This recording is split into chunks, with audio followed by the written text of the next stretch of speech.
Assalamualaikum warahmatullahi wabarakatuh. Bismillahirrahmanirrahim.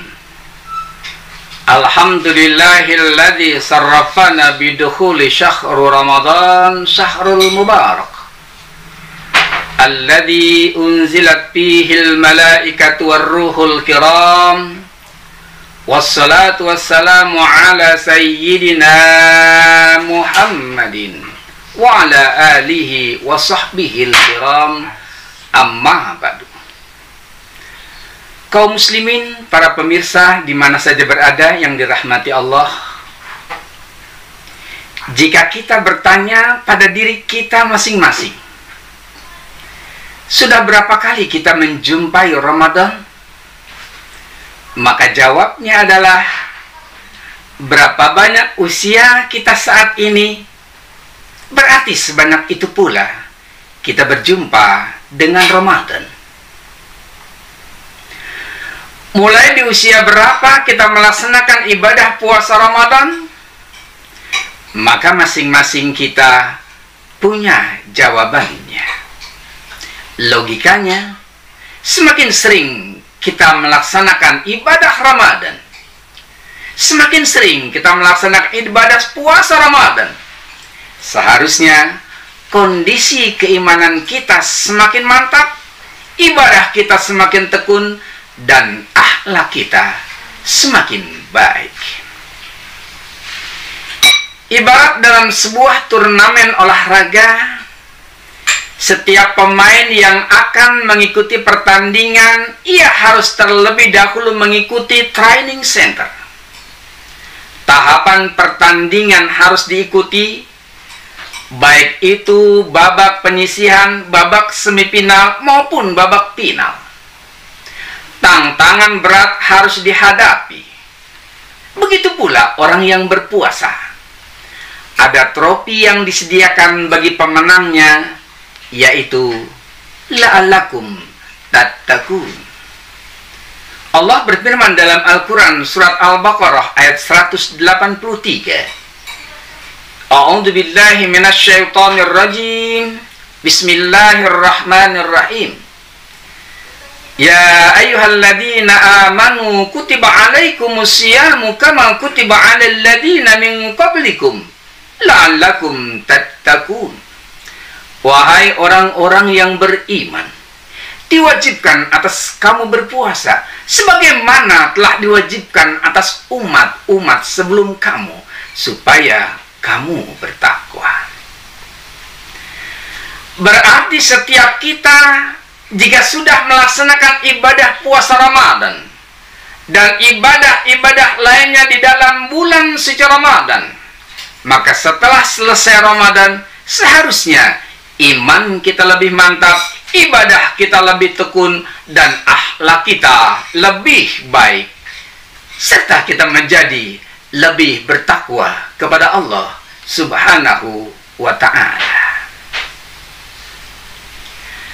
Maka kalau setelah Ramadan ini berlalu, tidak ada perubahan dalam diri kita ke arah perubahan yang lebih baik, iman kita biasa-biasa saja, ibadah kita tidak ada peningkatan, akhlak kita tidak semakin baik, itu berarti puasa kita belum sukses.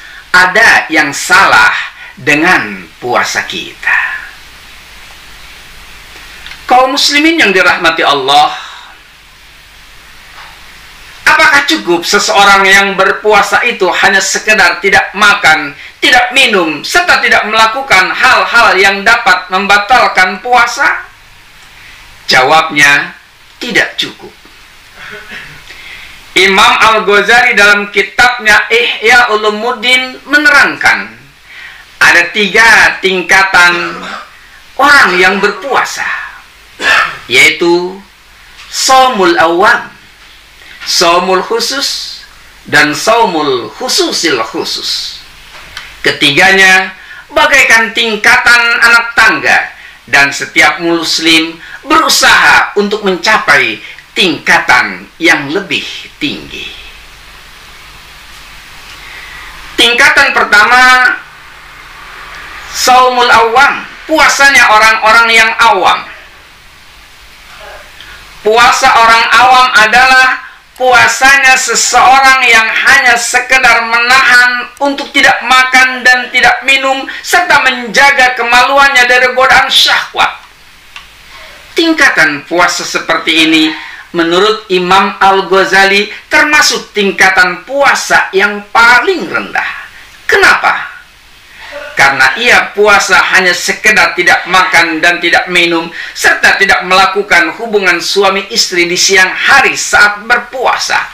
Tapi dia tidak bisa menjaga anggota badannya dari melakukan maksiat, dari melakukan perbuatan-perbuatan yang dapat membatalkan pahala puasanya. Mulutnya tetap berkata kotor, matanya tetap memandang hal-hal yang diharamkan, telinganya tetap dipergunakan untuk mendengarkan kata-kata yang tercela, kaki dan tangannya dipergunakan untuk maksiat, hatinya kotor, penuh hasad, dengki, dan dendam. Model puasa yang seperti ini yang dikatakan Nabi dalam satu hadis yang diriwayatkan oleh Imam Ahmad, kam min shaimin laisa lahu min syiyamihi illal ju' wal atas. Berapa banyak orang yang berpuasa namun ia tidak mendapatkan apa-apa dari puasanya selain lapar dan dahaga. Tingkatan kedua, puasanya orang khusus, yaitu puasanya seseorang yang dalam berpuasa dia tidak hanya sekedar sanggup menahan diri dari makan dan minum dan syahwatnya, tetapi juga dia mampu menahan pendengarannya, menahan penglihatannya, menahan ucapannya, menahan gerakan tangan dan kakinya dari melakukan perbuatan-perbuatan yang mengandung dosa.